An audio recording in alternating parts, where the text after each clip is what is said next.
Hi friends, ఇవేళ cabbage and beetroot curry చేసేస్తున్నాను. అన్నంలోకి కూడా తినాలాగా చేస్తున్నాను. ఉప్పు, పసుపు, కరివేపాకు మొత్తం వేసేసి పెట్టేసా. ఆయిల్ వేసేసాను.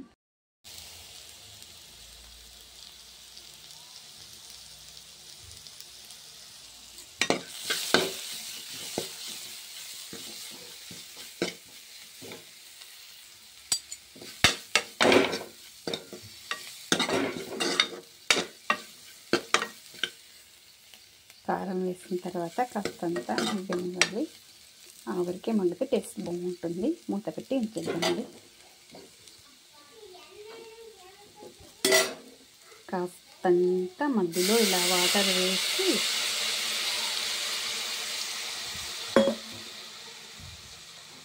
టమాటో వేసి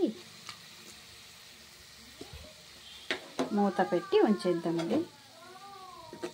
ఇలానే ఉండాలి. మూత పెట్టేస్తాం.